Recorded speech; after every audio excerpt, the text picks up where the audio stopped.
Okay, we got this 2013 Dodge Dart SXT. I'm going to be showing you how to remove this front driver's side CV axle. Okay, the first thing, we just chalked the rear wheel here. Okay, so our first obstacle, we've got a 3/4 I'm using that seems to fit the best. These are capped, at least they are on this car. They're capped, and if you know anything about these capped type of lugs, the cap swells up. You can't find a size known to man that will fit it. So we've got a 3/4. It's really tight, but you're going to want to tap it on there a little bit, and that will give you what you need to start breaking them loose. And let's take this first one out.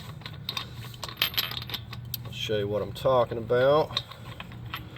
I'm not going to take them all out till we get it, but you can see this little edge here. So these are caps, so eventually I will be replacing that. So we're just going to go through each one of these and break them loose. I'm not going to take them off. And same thing, we'll get a hold of here, break them all loose. Okay, we got the lugs loose. I want to show you where we're lifting from. There's a little spot right here where I got a wooden block, and I come around this side, is placed my jack stand right there. Okay, now we're just going to go ahead and remove all these lugs here.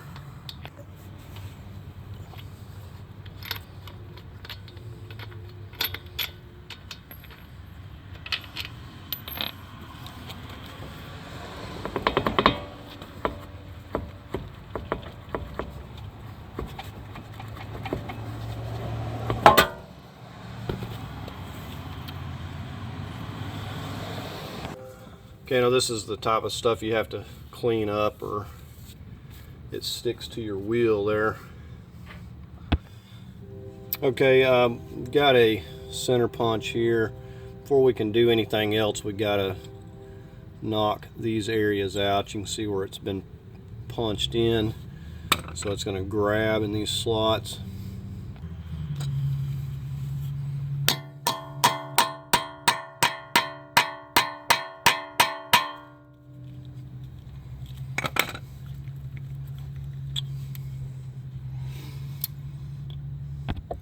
So you got to give it a few good hits till you get that completely out there where you know it's not going to grab.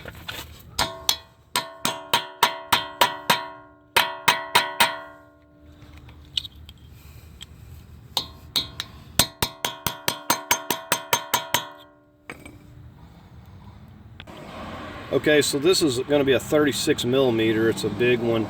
Until I can get one, I'm going to use what I got. And if I've got a lot of sizes, and the closest thing is 1.5 inches, and because it's 6-sided, we're going to go with it for now. And you can go about this in a few different ways. We've got an impact, you put that on there, easiest.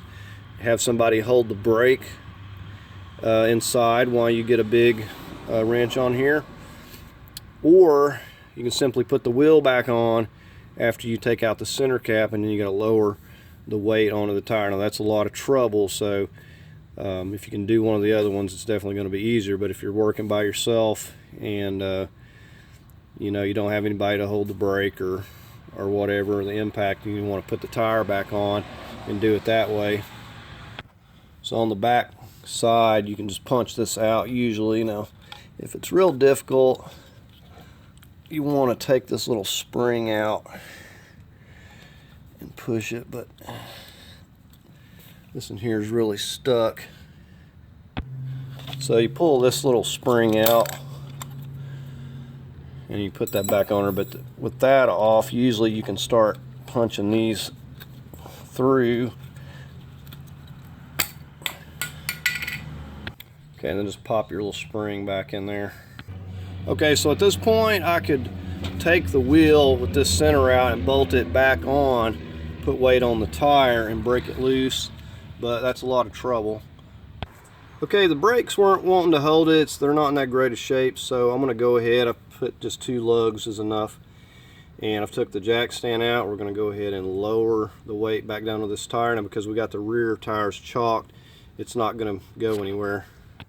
Okay, so I've got probably 3.5 foot of length here with the cheater pipe, and I've not had one yet that wouldn't break loose with this. So we're going to go ahead and see how much effort it's going to take. Okay, and usually I'll just get back here and stand on it. Now I have broken these adapters, and in that case I have to go up to a 3/4 if it doesn't want to come loose.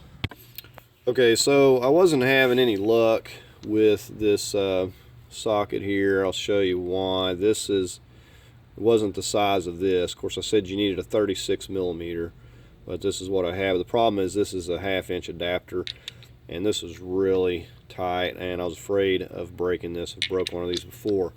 So my breaker bar is a 3/4, so I needed a 3/4 socket, so I had to get a socket with the 3/4. Now this is a 1.7/16", which is the only thing I could find that was the closest. This is like a 20 thousandths bigger, but you know, a 36mm would have been ideal, but I couldn't find one handy without getting a whole set and ordering one. But anyways, we're going to go ahead and try this again. And they've got some longer bars that you can get that are like 3 foot long, but this is what I have, and we're going to go ahead and try to break it loose. And so with this, I don't have to worry about breaking anything. I'm just going to step on it, and this will get it loose. With my other one, I was feeling like it was going to snap. I can just kind of tell, but it was pretty tight. So we could go ahead and just take that off now if we want.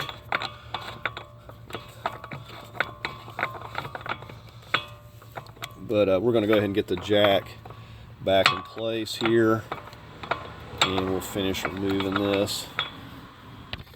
Okay, we're going to go ahead and get the wheel off again. We got it lifted back up in the jack stand. And one thing I was going to say, when dealing with these axle nuts, it'd be best to have a set of 3/4 drive.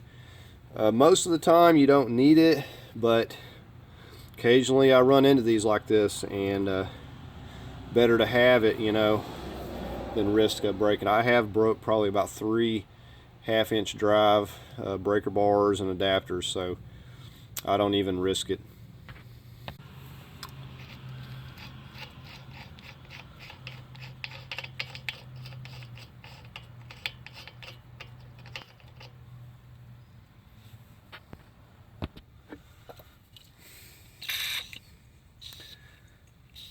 Okay, so the first thing I want to know before we go any farther is if this is going to move. If this is seized up, it's going to kind of make things more difficult, and we may not be able to, you know, even get this out if it's, depending on how bad it's seized.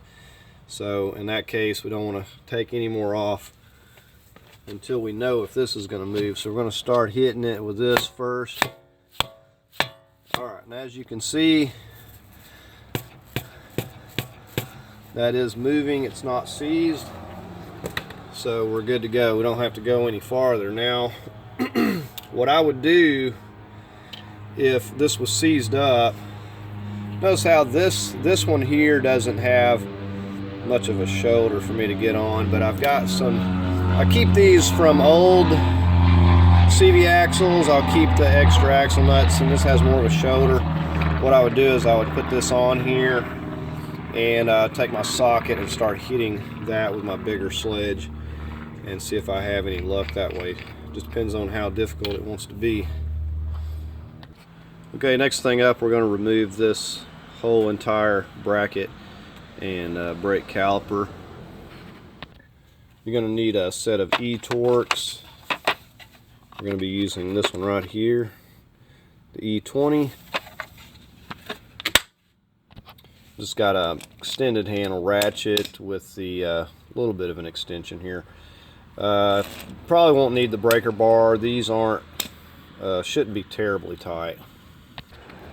Okay, so we're just back here getting on this lower one. And I guess I should show you, you'll note how this looks here, and this socket is shaped that way, so that's why you need these. And that's pretty loose. We'll get on the upper. Okay, so now we're on this upper.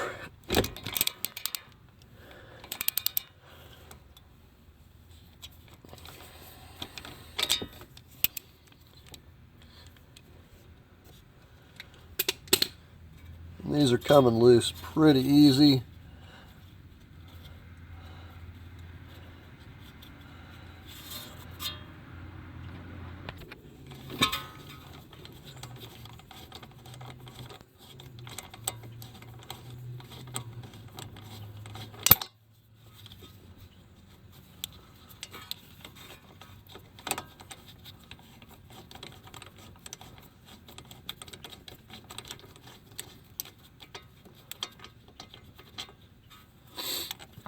So you can notice the way that bolt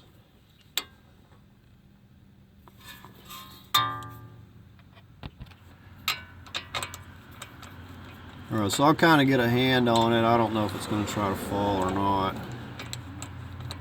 This is going to have it loose. This is the lower. Okay, so it's sitting there a little bit. We're going to pop this little rubber grommet out right here on the brake line to free up a little slack.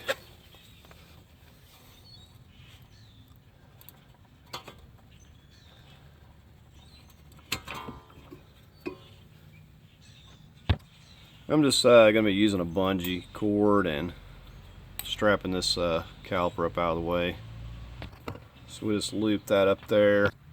Now we should be able to wiggle this off. If not, we'll push that piston in.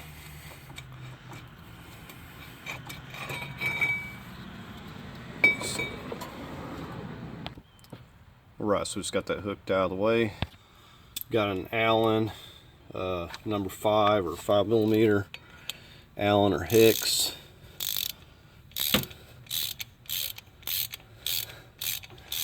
Doesn't hurt to put you a mark just so you know exactly where to line it back up. I just kind of put a mark here and here, somewhere where you know.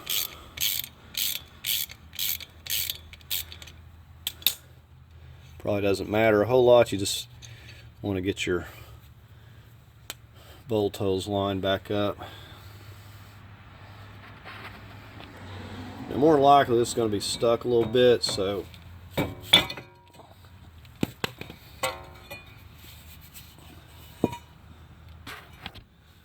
before putting this back together, we want to clean all this rust up. Just kind of go around this. Now the next step, I'm going to take this dust shield here, and this may not be entirely necessary, but I'm going to take it loose so I'm not bending it, and it'll also give you a better view. You know, we got one down here on the bottom as well.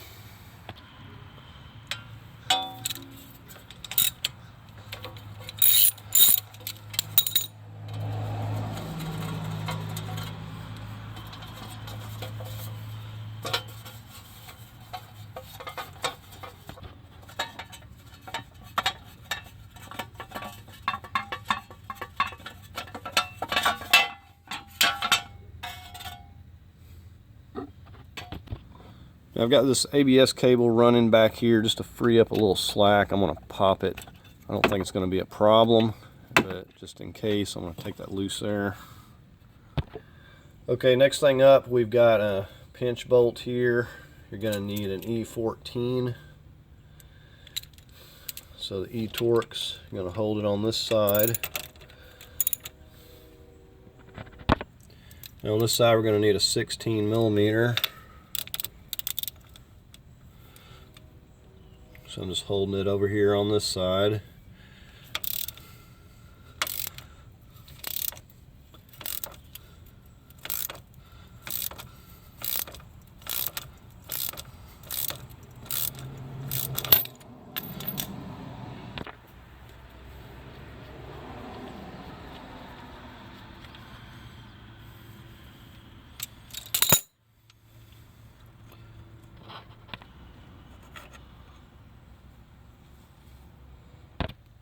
Okay, I've got my 3-foot crowbar.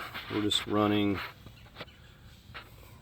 right along, kind of there. You got to kind of hold it. And we're gonna first just start trying to push down out here. And before you do that, you want to take some WD-40, let it soak right there a little bit. But then we're just going to go to pushing down, and usually it's enough to just pop it out of there. Now I'm going to have to make sure that my bar stays up under here. It's going to try to slip.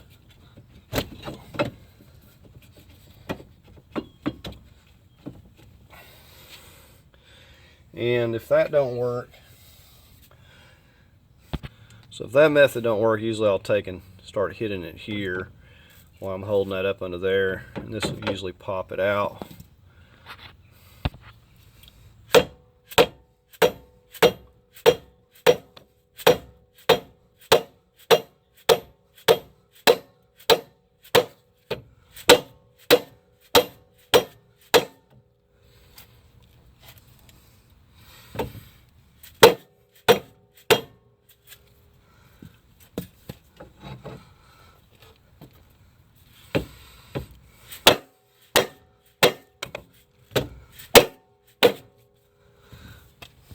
We're almost there. Okay, so I just had to keep working at it there, and it did come out. Just couldn't get it to do it on camera. Now, I've got a piece of aluminum pipe. Sometimes I'll give it a little tap. It was most of the way out, just a little bit of rust at the top that it was hanging up on there, but we've got it free now. All right, so now we're going to try to push this back in while we're pulling this out.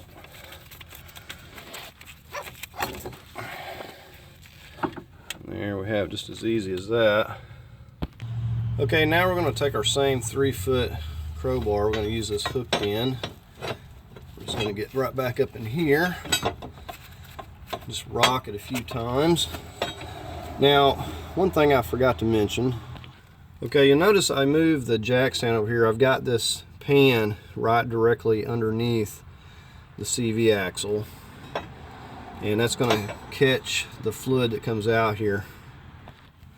All right, so let's see.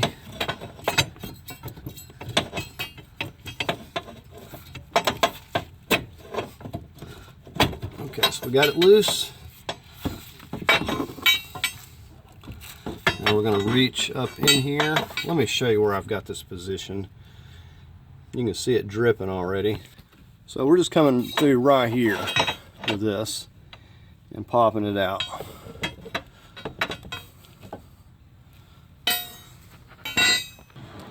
Right, so we'll just reach up here. I actually don't have any fluid coming out. You never know. Every vehicle's different.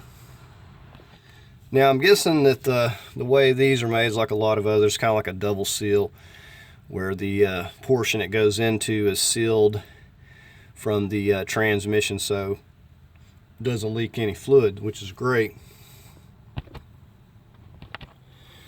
Okay, now when putting your replacement back in, a lot of times I like to put a little dab of grease around this clip. Now with this one, came out really easy. Some of them are way more difficult, so you never know. Okay, so once you got the replacement, you're just going to feed it right back up in here. And to get it back into place, we're going to kind of use hammering action with the CV axle itself. So we know we got it back where it's supposed to be. It won't go any farther. Just a couple hits. And also when putting this back together, it's a good idea to put a little anti-seize or some grease or a little lithium. Usually always do that. Just makes removal next time much easier, and the same goes for this.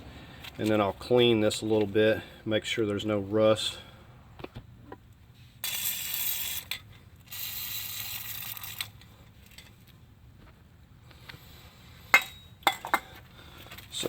ahead and just slide this back. We need to turn it back around. Now we're going to have to push down on this to get this back into alignment. So first thing, make sure that the CV is seated back in here. Okay, so I'm just getting this line back up.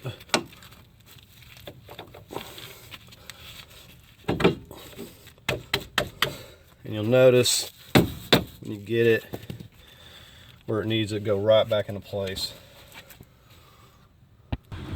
This pinch bolt has a locking nut, so we don't have to worry about Loctite.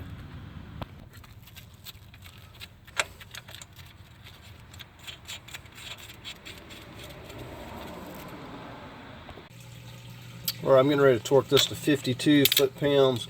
Hold this on this side.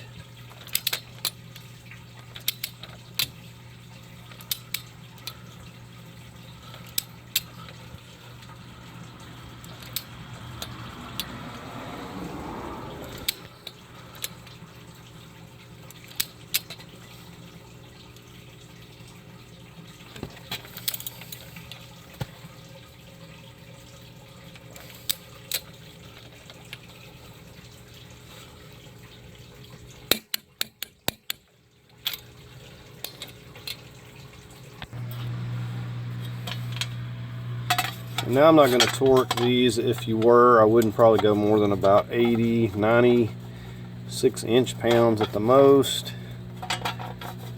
But I'm just going to snug them up. It wouldn't be a bad idea to put a little Loctite on them.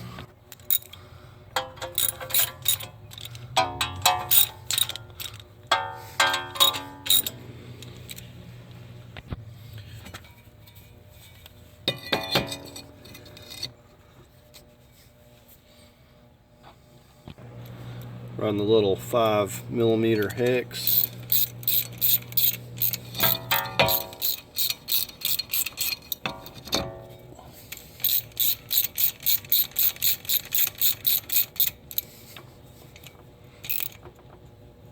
A little bit of Loctite on there would be a good idea. Go ahead and put our axle nut back on while we're at it. Not going to torque it or anything. We'll get it back down on the ground. Put these cables back where they were for the ABS. All right, we're just getting ready to set this back down here.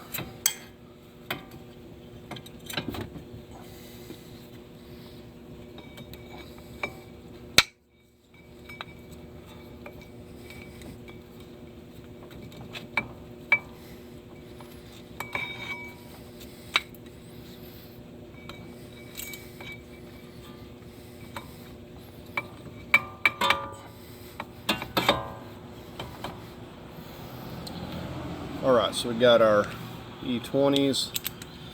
I'm going to put a little medium Loctite.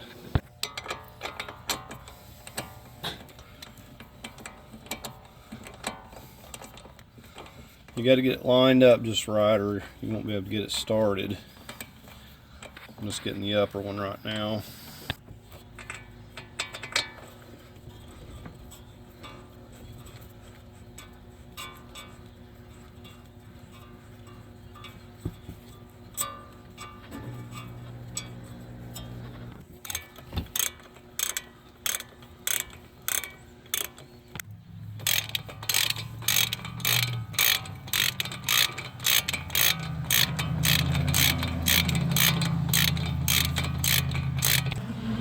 Okay, so we got the torque wrench. We're going to go ahead and tighten both of these bracket bolts to 80 foot-pounds. We're going to pop this back in. Okay, we're ready to go ahead and get the wheel back on, and we got the center out here, so we're going to torque it once we get the weight back down on it here.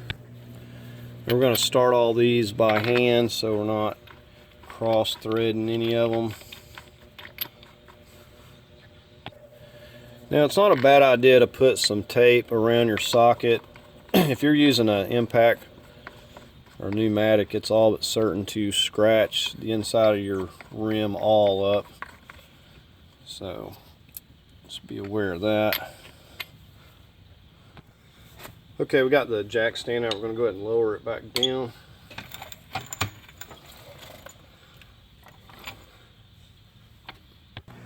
Okay, so we're going to torque this to 150 foot-pounds before we do anything else. I couldn't find my adapter, so I'm going to try to use this one.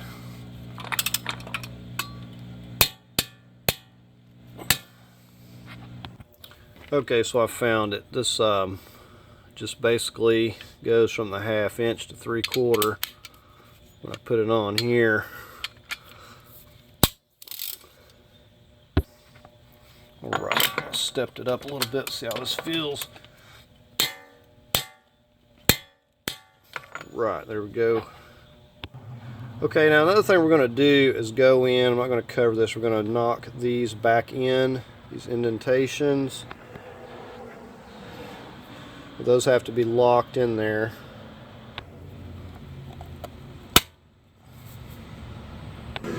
Okay, so we're just going to torque these in a star pattern to 100 foot-pounds.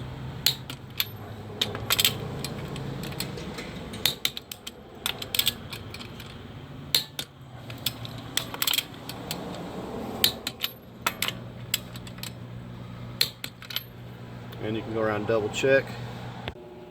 Alright, so you see how simple that is. It doesn't really take a lot of time to replace one of these, but that's going to do it for replacing this driver's side CV axle.